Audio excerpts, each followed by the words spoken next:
Hello, welcome back to another You Ask, I Answer.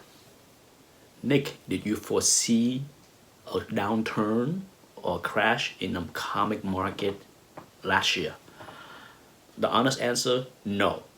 I was uneasy about the market for the past few years. Okay, it go back to 2016, 2017, and the early part of 2018 where many books was spiking to a ridiculous level.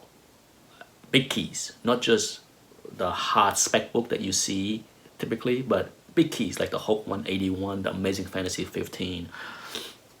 There was a lot of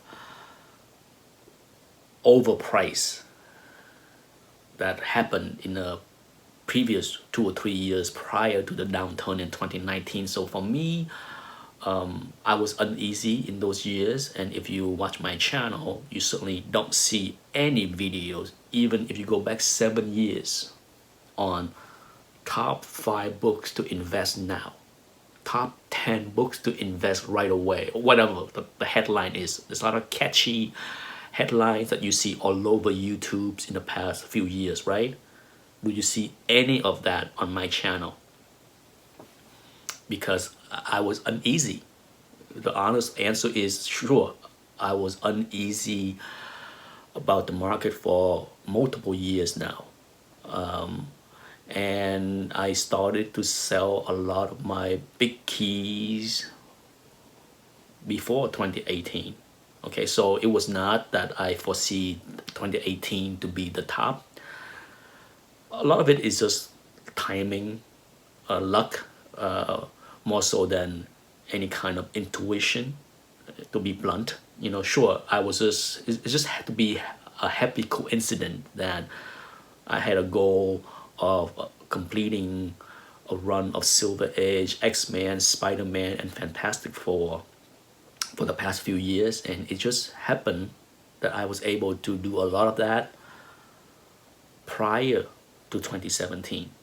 Even though I ventured into Timely and EC, it was not about chasing the big books. I didn't jump into EC and want to pay top dollars so that I can get the highest grade gains file copy to brag, to show off, to be the big dog. No, you saw what I bought. I bought low grade stuff. Same thing with Timely. I didn't jump into Timely and go out there and grab myself a Captain America 1 to be the big dog. Not really. I can find a couple cheap Timely in the $100 range, a few hundreds. I'm fine with that. And literally, I bought one book each year, one last year and one in 2017. So you see how I approach the hobby. Okay, I was cautious. I couldn't tell where the top is. I can certainly feel the mania building from 2016 through 2018 that seemed unreasonable, unsustainable. I have said that. I have used the word unsustainable on my channel for the past 2 years prior to the crash. Okay, I just talk about how a lot of books that rise so fast, parabolic, go straight up. It just doesn't make sense. When I see that it's a mania, I avoid those books. I try to sell my copies into those market rather than chase and hoard those copies. Okay, so it's a different mentality. I certainly couldn't predict that the market will have a downturn in 2019 like we had, nor could I predict if we will have a reverse a year from now. I don't know.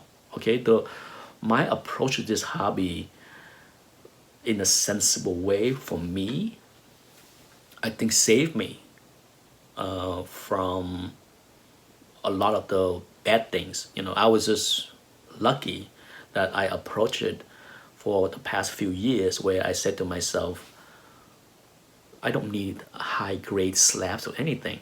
So I sold off my high grade key Silver Age stuff and buy lower grade. Perfect example last year was Daredevil 1.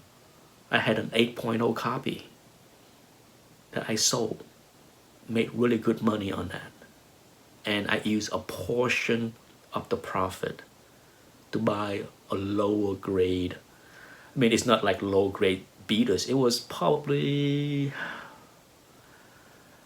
I forgot what I for sure it was in the 4.0-ish range or 5.0 at best, but it's definitely not the 8.0. But still, I was able to recoup all of my costs of that 8.0 slab and kept a big chunk of the profit and then use a little bit to buy the lower grade. I have done this with most of my silver age keys in the past 6 years. So it's just not something that you know excite me as far as holding on to these things. I like to have them, and I'm completely content with owning lower raw copies. I think my approach to the hobby helped me avoid a lot of the carnage more so than my crystal ball telling me that the market is going to crash, so sell off. Heck, if I had a crystal ball that tell me 2018 will be the top, do you think I would keep any of my keys, even the raw one? I would slap everything to sell, right? And then buy them back today for 20% or even 25% lower.